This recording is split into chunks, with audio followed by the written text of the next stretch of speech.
Hello everyone. आज भाई demand पूरा पोर्शन ख़त्म हो चुका है। डिमांड के बाद अब अपने को जो चीज़ डिस्कस करनी है वो है इलास्टिसिटी ऑफ डिमांड। ठीक है, इलास्टिसिटी का मतलब क्या होता है? इलास्टिसिटी एक चीज़ होती है, ठीक है। इलास्टिक एक वर्ड हमने सुना है। इलास्टिक क्या होता है? एक रबड़ जैसा होता है, उसको खींचने के बाद फिर दोबारा छोड़ो तो वो अपनी जगह पे पहुंच जाता है। मतलब मेनली वो क्या करता है, चेंज हो जाता है अपने साइज़ के अकॉर्डिंग। ठीक है, उसमें उसके साइज़ में क्या हो जाते हैं, अलग अलग चेंजेस आ जाते हैं। तो यहाँ पे इलास्टिसिटी हमारा पढ़ने का मतलब है इलास्टिसिटी ऑफ डिमांड, कि भाई इलास्टिसिटी में कितना, डिमांड में कितना चेंज आता है। जो डिमांड है उसमें कितना चेंज आता है उसको मेजर करने का जो हमारा टूल है उसको हम बोलते हैं इलास्टिसिटी ऑफ डिमांड। अब इलास्टिसिटी ऑफ डिमांड हमारी क्या होती है, अलग अलग टाइप की होती है, कई सारी टाइप की होती है। मेनली अभी हमने को जो हमारे सिलेबस के अकॉर्डिंग हमें जो पढ़ना है वो पढ़ना है प्राइस इलास्टिसिटी ऑफ डिमांड। इसी एक चीज़ को अपने को डिस्कस करना है। तो देखते हैं, सबसे पहले इसका मतलब समझते हैं बुक की लैंग्वेज में। तो देखो क्या कहता है, the elasticity of demand measure the degree of responsiveness of the demand for a goods to the change in its price. एक गुड्स है, ठीक है, उसके प्राइस से, ठीक है, उसके प्राइस में अगर जो चेंज आता है उससे कितना उसकी डिमांड में फ़र्क आता है। फॉर एग्जांपल, अगर प्राइस 10 रुपये से 20 रुपये चला जा रहा है तो गुड्स की डिमांड में क्या फ़र्क आएगा? गुड्स की डिमांड क्या 100 यूनिट से 20 यूनिट पे चली जाएगी?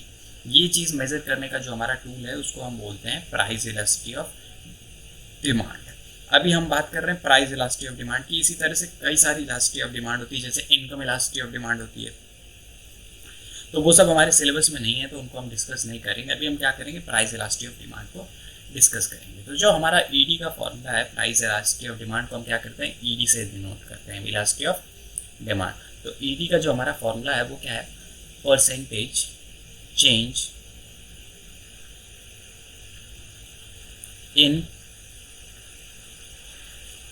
Percentage change in quantity. थोड़ा सा नीचे आ जाते हैं, percentage change in quantity demand divided by percentage change in price. ठीक है, प्राइस और क्वांटिटी में जो भी चेंजेस आते हैं उनको क्या करते हैं, मेनली हम डिवाइड कर देंगे। इससे पहले भी एक चीज़ हमने देखी थी कि डिमांड कर्व का जब अपने को स्लोप निकालना होता था तो उसके स्लोप का भी फॉर्मूला तो कुछ ऐसा ही होता था ना। डिमांड कर्व के स्लोप का जो हमने स्लोप का फॉर्मूला देखा था, delta Q upon delta P, कुछ ऐसा था, ऐसा ही फॉर्मूला था। हमने डिमांड कर्व पर जब स्लोप देख रहे थे तो वही चीज़ है, बट यहाँ पे परसेंटेज में बात हो रही है। तो देखो परसेंटेज निकालना हम कैसे निकालते हैं, अगर मैं बोलूँ 5 रुपीज़ 20 रुपये का कितना परसेंट है, ठीक है, 5 इज़ 20 का कितना परसेंट है, तो मैं क्या करता हूँ 5 डिवाइडेड बाई 20 ले लेता हूँ, इंटू 100 कर देता हूँ। ये 0 से 0 कैंसिल आउट हुआ, ये हो गया अपना 5 5 से 25, मतलब कितना परसेंट है, 25% है। ये हमने छोटी क्लास में देखा था, बहुत छोटी क्लास में। तो यहाँ पे देखिए एक चीज़ हम करते हैं कि मैं क्या कह रहा हूँ कि एक गुड्स थी, उसका जो प्राइस था, उसका जो प्राइस था वो क्या हो गया, उसका पहले तो प्राइस 10 रुपये था, अब प्राइस बदल के कितना हो गया, 15 रुपये हो गया। तो जो पहले का प्राइस होता है ना उसको हम क्या करते हैं, पी से डिनोट करते हैं, पी से। और जो अब का प्राइस है उसे हम P1 से डिनोट करते हैं। और इन दोनों में जो चेंज आया, यहाँ पे देखा जाए तो चेंज कितने का आया, 5 रुपये का आया। 10 रुपये से चीज़ 15 रुपये की हो गई है। तो इन दोनों का जो चेंज होता है ना उसे डेल्टा पी बोलते हैं। क्या बोलते हैं, डेल्टा पी। डेल्टा पी हमारा इस केस में 5 रुपये आ रहा है, तो डेल्टा पी का जो फॉर्मूला होता है, delta P is equal to हमारा क्या होता है, P1 माइनस पी। ये हमारा सिंपल सा डेल्टा पी का फॉर्मूला होता है कि P1 माइनस पी। ठीक है, इसी तरीके से अगर क्वांटिटी की बात करी जाए, क्वांटिटी की बात करी जाए तो क्वांटिटी मान लो हमारी 20 यूनिट्स थी, 20 यूनिट से कितनी हो गई, 15 यूनिट हो गई। तो जो पहली वाली क्वांटिटी थी उसको Q से डिनोट करते हैं, जो नई क्वांटिटी थी उसे Q1 से डिनोट करते हैं।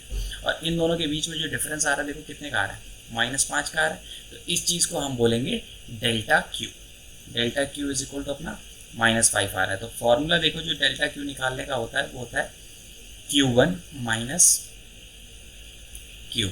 ये हमारा बेसिक सा सिंपल सा फॉर्मूला था। ये दो चीज़ें अपनी निकल के आती हैं यहाँ पे, ठीक है, डेल्टा Q और डेल्टा P। ये कैसे निकालते हैं, तो देखो अब मेरे को परसेंटेज निकालनी है। तो परसेंटेज क्या होती थी, परसेंटेज हमारा होता था जो भी वैल्यू है x y z उसके अपॉन में टोटल आ जाता था इंटू 100।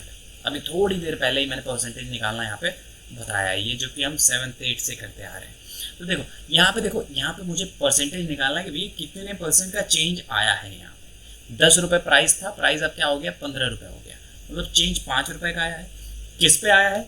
10 रुपये पे आया है। तो अपने को क्या करना है, देखो 5 डिवाइडेड बाई 10 इंटू 100 कर दूंगा। कितने परसेंट का चेंज आया है भाई? 0 से 0 कैंसिल आउट हो गया। 50% का क्या हुआ है? चेंज आया है। यहाँ पे हमारा जो प्राइस है वो कितना बढ़ा है? 50% बढ़ा है। तो यहाँ पे मैंने क्या करा एकदम सिंपल सी चीज़ करी, कुछ एक्स्ट्रा नहीं करा। देखो इसकी वैल्यू ये हमारा क्या था? डेल्टा क्यू था, डेल्टा पी था, डिवाइडेड बाई ये वाली वैल्यू क्या थी? पी थी, इंटू 100। तो यही हमारा फॉर्मूला बन गया किसका? परसेंटेज चेंज इन प्राइस का। ये हमारा फॉर्मूला बन गया कि परसेंटेज चेंज इन प्राइस का फॉर्मूला क्या हो गया? Delta P upon P into 100। Same यही क्राइटेरिया क्वांटिटी वाले के साथ भी होगा। देखो क्वांटिटी हमारी क्या हो रही है? 20 से 15 पे पहुंच जा रही है, मतलब 5 का चेंज आ रहा है। और जब मैं परसेंटेज निकालूंगा तो -5 अपॉन 20 इंटू 100 कर दूंगा। भाई 0 से 0 कैंसिल आउट हो जाएगा, ये हो जाएगा हमारा 5 और 5 5 से 25 -25%। मतलब हमारी जो डिमांड है वो कितनी गिर जा रही है? 25% डिक्रीज हो जा रही है। तो यहाँ पे हमने क्या करा? यहाँ पे भी हमने कुछ नहीं करा, हमने क्या करा? Delta Q divided by Q into 100 कर दिया, कुछ एक्स्ट्रा करा नहीं। तो ये चीज़ हमारी क्या बन जाती है? Percentage change in quantity demand. ये इतनी चीज़ें निकल के आ गई, ये हमारे दोनों फॉर्मूले आ गए। अब देखो इसकी वैल्यू हमारी कितनी निकल के आई? इसकी वैल्यू हमने निकाली 50% निकल के आई, और इसकी वैल्यू जब हमने निकाली तो वो कितनी निकल के आई? -25% अभी निकल के आई ना। अपना जो फॉर्मूला था, अपना जो ईडी का फॉर्मूला था, ईडी का फॉर्मूला अभी हमने देखा था थोड़ी देर पहले।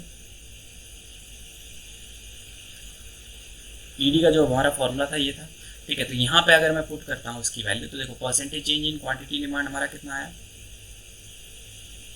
Percentage change in quantity demand हमारा -25% आया, और परसेंटेज चेंज इन प्राइस 50% आया। तो पुट करते हैं इसकी वैल्यू।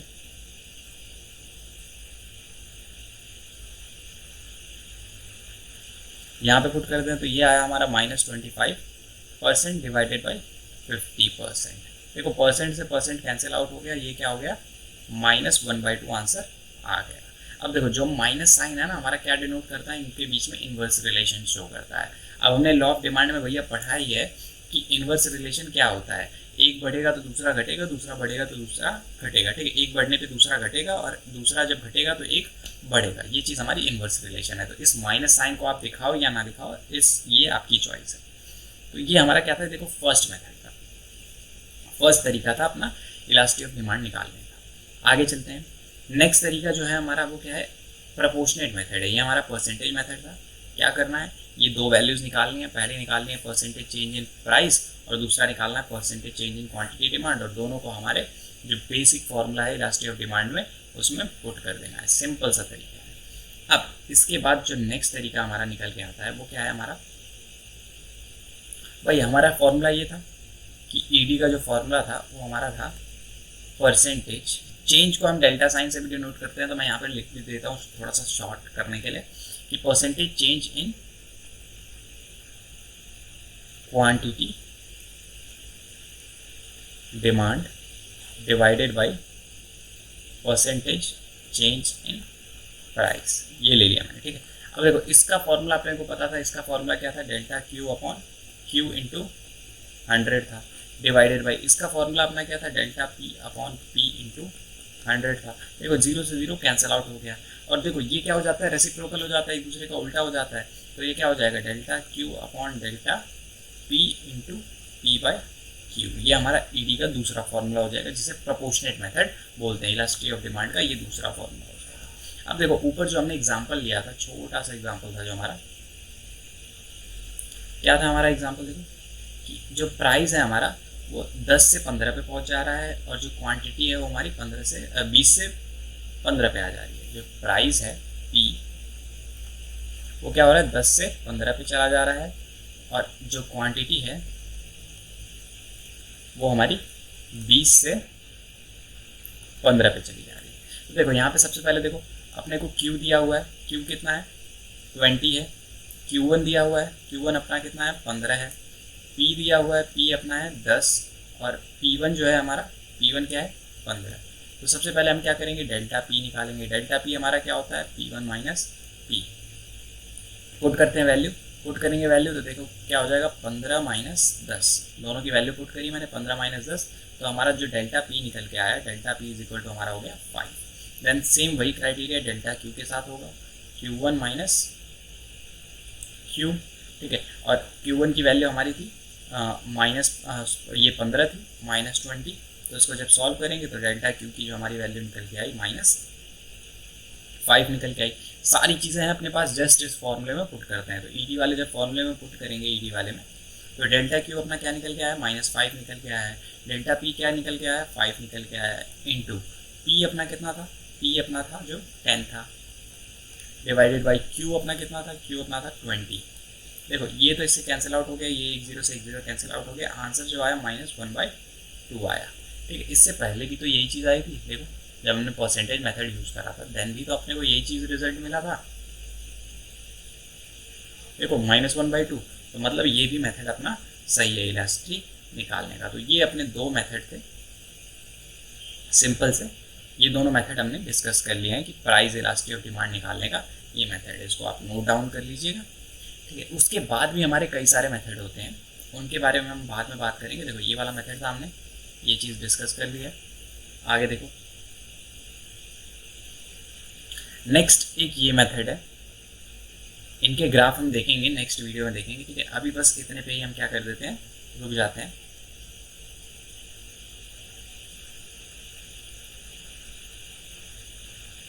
ठीक है, बस इतने पे रुक जाते हैं। ठीक है, इससे आगे हम नेक्स्ट वीडियो में डिस्कस करेंगे। तो यहाँ तक हमने क्लियर कर लिया है। तो आई होप ये सारी चीज़ें आपको क्लियर आई होंगी। एकदम सिंपल सा करके मैंने इसको आपको एक्सप्लेन करने की कोशिश करी है, ज़्यादा कुछ एक्स्ट्रा नहीं करा है, डेरिवेशन भी मैंने खुद से करी है। तो अगर वीडियो भाई समझ में आई हो, अच्छा लगा हो, तो क्या करिए, लाइक कर दीजिए, सब्सक्राइब कर दीजिए। दैन जैसे ही मैं न्यू वीडियो अपलोड करूँगा आपको उसकी नोटिफिकेशन मिल जाएगी। और अगर कुछ डाउट आ रहा है, कोई भी पोर्शन नहीं समझ में आया, देन आप क्या कर सकते हो, कमेंट कर सकते हो। तो thanks for watching, bye bye.